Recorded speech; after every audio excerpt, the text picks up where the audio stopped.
Oh, hello and welcome to my channel. My name is Mohammed Kantawi and I am a university teacher. In today's session, we shall be talking about university actual lessons. I shall be talking about linguistics. And the lesson of today in linguistics is for first year is the functions of language. We shall be talking about 8 functions of language. So let's begin. The first function of language is informative, and it has other names. You can say informative, informational, or representational.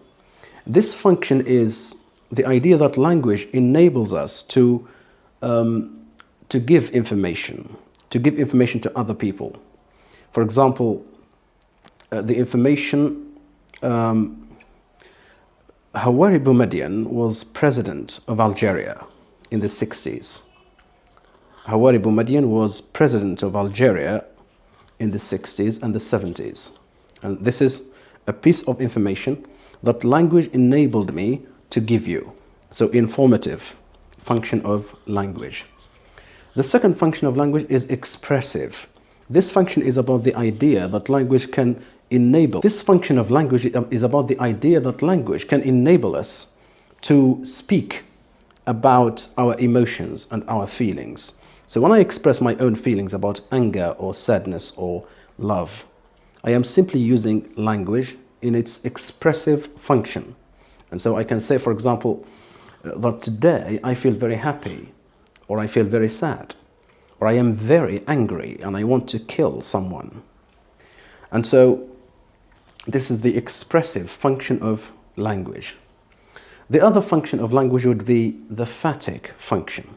The phatic function is about the idea that language can give us the opportunity to solidify relationships, social relationships.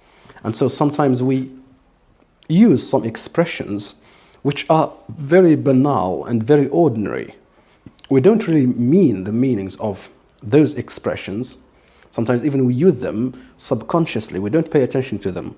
But the idea is, our purpose is to communicate with other people, to solidify the relationship with other people. And so if I said to someone, good morning, or what's up, or how are you, I don't really mean how are you or good morning. I am simply using such expressions to solidify the relationship between him and me. And that's the expressive function of language.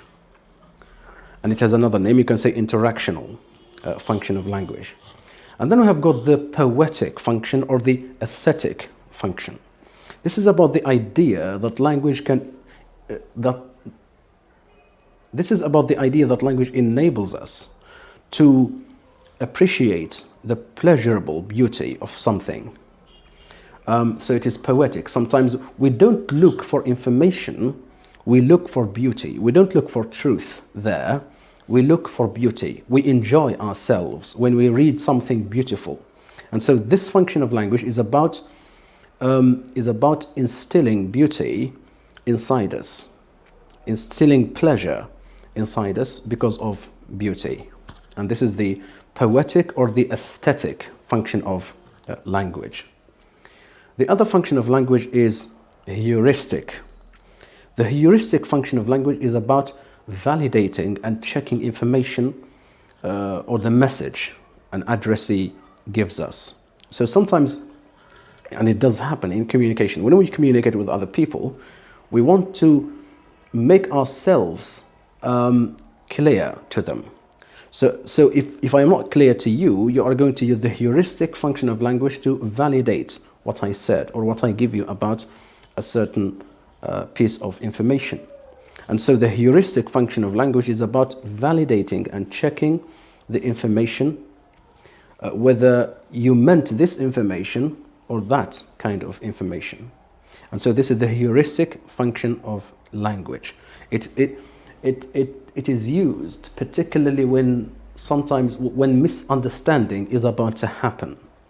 And so to avoid misunderstanding, I use the heuristic function of language to validate or check what you said, or check your own message to me. And so this is the heuristic function of language.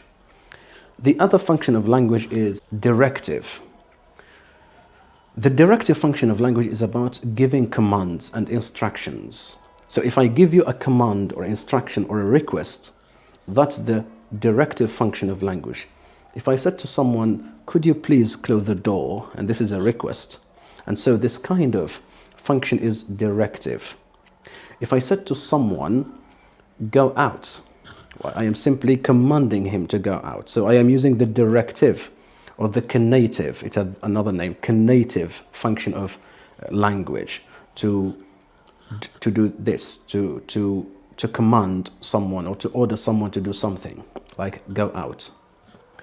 The other function of language is instrumental. Instrumental function of language is used particularly to speak about our needs. Now, if I need something, I would use the instrumental function to fulfill it from other people. And so this is the instrumental function. But you can notice that the instrumental function is very particular to children, because children, when they use language, they don't use it like adults.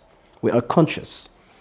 Children are subconscious. We don't say they are unconscious, but they are subconscious. Sometimes they use language to fulfill their needs. Like, for example, an infant. He or she would use language to fulfill a certain need, physical need. Like, a child or an infant would say, Mama, milk. And so, Mama, milk. This kind of sentence, which is verbless, it doesn't have any kind of verb, is meant to fulfill the need of that infant or child. And this is the instrumental function of language, about needs. And then we have got the last function is imaginative. It's about imagination. It means we can use language to tell stories and to tell jokes. And when I use language to tell story or to write a novel or to tell a joke to people to laugh, that's imaginative, because I am bringing the ideas to fulfill this kind of function from my own imagination. So it is imaginative. Although it is imaginative, you can notice that there is some beauty in it sometimes. And so these are the 8 functions of language. We have got informative or representational or informational. We have got the phatic function, the heuristic function, the imaginative function, the instrumental function, the poetic function, the phatic function, and the expressive function. Thank you so much, and goodbye.